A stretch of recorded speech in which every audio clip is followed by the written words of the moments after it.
कई तस्वीरें सामने आई, लेकिन एक ऐसा मंजर भी भारत जोड़ो यात्रा में सामने आया जो बेहद खूबसूरत था और इसने कई मायने दे दिए। जलती हुई मशाल, ये क्या है? जलती हुई मशाल वो चुनाव चिन्ह है जिस पर उपचुनाव को जीता उद्धव ठाकरे ने। ये उद्धव ठाकरे की बहुत बड़ी जीत मानी गई। आपको याद होगा ऋतुजा लटके ने कहा था, जलती हुई मशाल के साथ ही चुनाव लड़ूंगी। जलती हुई मशाल एक तरीके का प्रतीक बन गया। धनुष बाण किसके पास जाएगा, ये बहुत बड़ा सवाल रहा। असली शिवसेना किसकी होगी, बहुत बड़ा सवाल रहा। लेकिन उपचुनाव के दौरान ये स्पष्ट हो गया था कि नाम और चुनाव चिन्ह बेशक बदल जाएं, लेकिन इसके बावजूद उद्धव ठाकरे, शिंदे, बाला साहब ठाकरे का असली उत्तराधिकारी कौन है, इसी मकसद के साथ में चुनाव होने वाला है। इस सब के बीच में राहुल गांधी की महाराष्ट्र में एंट्री हुई। अब राहुल गांधी की एंट्री का इस जलती हुई मशाल से क्या लेना देना है? राहुल गांधी की एंट्री जलती हुई मशाल के साथ ही महाराष्ट्र में हुई है। बहुत ही दिलचस्प तस्वीरें सामने आई। इसी जलती हुई मशाल के साथ में राहुल गांधी एंटर हो रहे हैं। अब देखना होगा कि उद्धव और राहुल कितना साथ साथ में आते हैं। कांग्रेस की भारत जोड़ो यात्रा महाराष्ट्र पहुंच गई। जो यात्रा 2 महीने पहले कन्याकुमारी से शुरू हुई थी, वो कर्नाटक से तेलंगाना और महाराष्ट्र पहुंच चुकी है। महाराष्ट्र की धरती पर कदम रखते ही राहुल गांधी ने आराध्य देवता छत्रपति शिवाजी महाराज, बसवेश्वर महाराज, ज्योतिबा फुले, बाबा साहब अम्बेडकर, अहिल्या देवी होलकर, अन्ना भाऊ साठे और इन तमाम प्रतिमाओं पर यहाँ पर माल्यार्पण किया। इन्हें महाराष्ट्र का अंदाज देखने को मिला।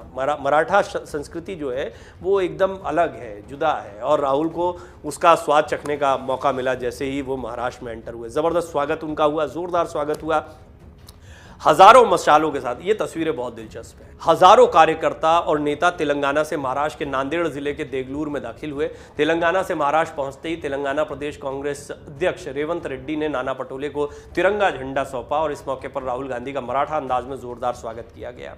अब ये यात्रा बहुत महत्वपूर्ण रहने वाली। जैसे शुरुआत में हमने आपको बताया, जलती हुई मशालों के साथ में राहुल गांधी ने महाराष्ट्र में एंट्री की और जलती हुई मशाल जो है वो पहचान बन गई है उद्धव ठाकरे की भी। उद्धव ठाकरे और राहुल गांधी का महाराष्ट्र में भी मकसद समान ही दिखाई दे रहा। वैसे भी महाविकास आघाड़ी में दोनों पार्टियां साथ में थी। हालांकि कांग्रेस और शिवसेना का मेल नहीं हो सकता, ये बाला साहब ठाकरे कहते थे। बहुत बड़ा मुद्दा एकनाथ शिंदे ने बनाया। एकनाथ शिंदे ने कहा था, हमारा विरोध इसी बात पे है कि एक बेमेल गठबंधन था, कभी भी उद्धव ठाकरे को साथ में नहीं आना चाहिए था।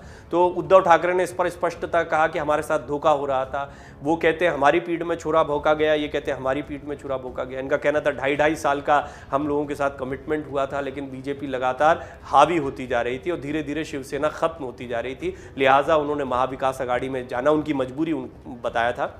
लेकिन जब से महाविकास आघाड़ी बनी तब से एनसीपी और कांग्रेस के साथ उद्धव ठाकरे लगातार दिखाई देते हैं, एक दूसरे के पक्ष में या समर्थन में बयान देते दिखाई देते, क्योंकि मकसद एक है, बीजेपी के खिलाफ जाना। तो राहुल का मकसद भी वही है, उद्धव का मकसद भी वही है। महाराष्ट्र में दोनों अपनी सियासत को आगे बढ़ा रहे हैं। उद्धव ठाकरे की अपनी रैलियां निकल रही हैं जिसमें आदित्य ठाकरे लगातार लोगों से संवाद कर रहे हैं। तो राहुल की तो भारत जोड़ो यात्रा है जिसका प्रवेश हो गया है। अब राहुल गांधी और उद्धव कितना साथ में दिखाई देते हैं महाराष्ट्र में, ये बहुत महत्वपूर्ण रहने वाला है। जलती हुई मशाल इधर भी है, जलती हुई मशाल इधर भी है। दोनों मशालों का क्या कोई मेल हो पाता है?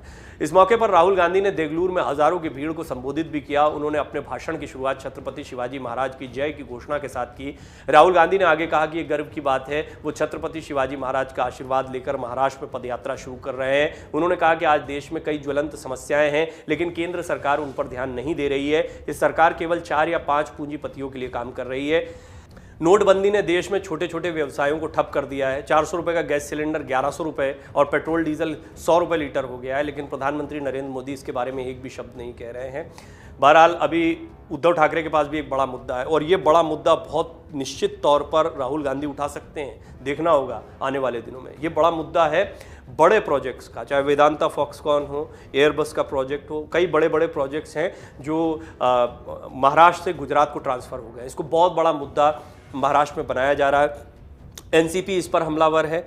उद्धव ठाकरे गुट तो लगातार हमला कर ही रहा है। उनका कहना है कि यह सोची समझी साजिश के तहत किया गया। राज ठाकरे जो कि साथ दिखाई देते हैं देवेंद्र फडणवीस के और बीजेपी के, वो तक लगातार इस मुद्दे पर अपनी बात कह चुके हैं और बहुत कठोरता से उन्होंने कहा है कि ये गलत है कि आप महाराष्ट्र के बेरोजगार नहीं दिख रहे हैं। इतने बड़े बड़े प्रोजेक्ट्स गुजरात में चले जाना महाराष्ट्र से, ये सामान्य घटना नहीं दिखाई पड़ती। इसका जवाब देना चाहिए, इस चीज़ को रोकना चाहिए। हालांकि शिंदे का अपनी तरफ से इस पर बयान आया कि बड़े प्रोजेक्ट्स आएंगे, प्रधानमंत्री मोदी ने आश्वासन दिया है, इंतजार करिए, कई बड़े प्रोजेक्ट्स पर काम चल रहा है। जो प्रोजेक्ट्स गए हैं उनके लिए भी पिछली सरकार को जिम्मेदार ठहराया गया गया है। तो इस तरह का वाद विवाद चल रहा है महाराष्ट्र की सियासत में। लेकिन इस सब के बीच में राहुल गांधी जब आए हैं तो अभी तक वो महंगाई का, भ्रष्टाचार का, गैस सिलेंडर का, नफरत का, तोड़ने की राजनीति, ये सारे मुद्दे तो उठा रहे थे। निश्चित तौर पर ये बड़े प्रोजेक्ट्स का मुद्दा भी आपको आने वाले दिनों में भारत जोड़ो यात्रा के दौरान उठता दिखाई दे सकता है। और इसमें कहीं ना कहीं उद्धव ठाकरे और राहुल गांधी या आदित्य ठाकरे और राहुल गांधी आपको साथ में दिखाई देंगे।